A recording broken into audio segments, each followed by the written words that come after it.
قیدی نمبر 650 کی چیخیں ہمیں سونے نہیں دیتی تھی. یہ کوئی پاکستانی عورت تھی جو ہمارے ساتھ بگرام جیل میں قید تھی. یہ انکشاف تھا بگرام جیل کے 4 ارب قیدیوں کا جو وہاں سے بھاگ نکلے تھے، اور وہ چیخیں کسی اور کی نہیں بلکہ 5 سال سے غائب ڈاکٹر عافیہ صدیقی کی تھی.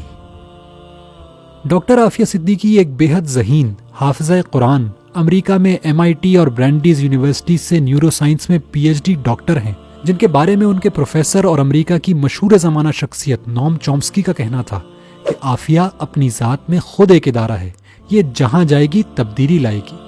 عافیہ اپنی پڑھائی کے دوران اسلام کی دعوت کا کام اور سوشل ورک بھی کرتی رہیں. ان کے مقاصد بہت بلند تھے.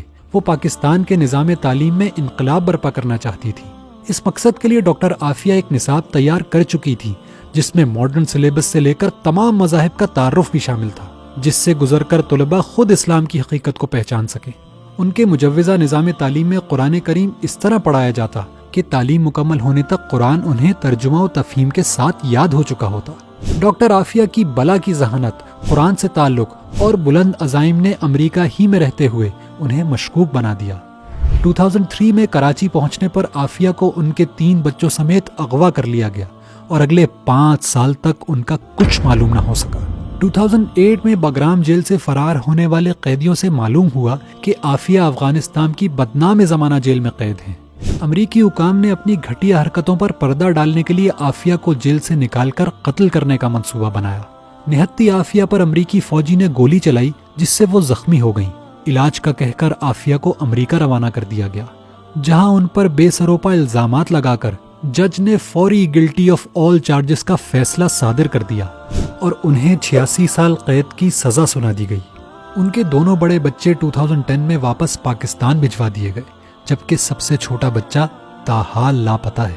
امریکی جیل میں عافیہ کو کسی قیدی کے برابر حقوق ملتے، نہ ہی میڈیکل اور وزٹ کرنے کی سہولیات دی جاتی. یہ ہے انسانی حقوق کا پرچار کرنے والے امریکہ کا بھیانک چہرہ، جو اس قدر خوفناک ہے کہ لوگ پیس اینڈ فریڈم کے چمکتے سلوگنز کے پیچھے اگر اس کی حقیقت دیکھ لیں تو انہیں دنیا میں پھیلی دہشت گردی اور بدامنی کی اصل وجہ سمجھ آ جائے. ڈاکٹر عافیہ کی قید کے 20 سال بعد پہلی مرتبہ ان کی اپنی بہن ڈاکٹر فوزیہ سے ملاقات ممکن ہو پائی. جماعت اسلامی کے سینیٹر مشتاق احمد خان بھی اس ملاقات میں موجود تھے، جنہوں نے بتایا کہ جیل میں تشدد سے ڈاکٹر عافیہ کے دانت ٹوٹ چکے ہیں، جسم اور دماغ لاغر ہو چکا ہے، سر پر چوٹوں کی وجہ سے وہ ٹھیک سے سن بھی نہیں پاتی. خوف و اذیت کی اس کیفیت میں بار بار کہتی جاتی کہ مجھے اس جہنم سے نکالو. لیکن ڈاکٹر عافیہ صدیقی آج بھی ہمت و حوصلے کا پیکر ہے، اور سینیٹر مشتاق کے مطابق زبان پر امت کے بچوں کے لیے دعائیں ہیں، قرآن سے تعلق مضبوط کرنے، غریبوں اور کمزوروں کا ساتھ دینے اور اللہ سے تعلق مضبوط بنانے کی تلقین ہے. ڈاکٹر عافیہ ایک عظیم ماں، صبر و استقامت کا استعارہ، قرآن کی داعیہ، نیکی کو پھیلانے والی مجاہدہ اور باطل کی آنکھوں میں کھٹکنے والا وہ کنکر ہے جس نے پانی میں گر کر دور تک لہریں پھیلا دی ہیں.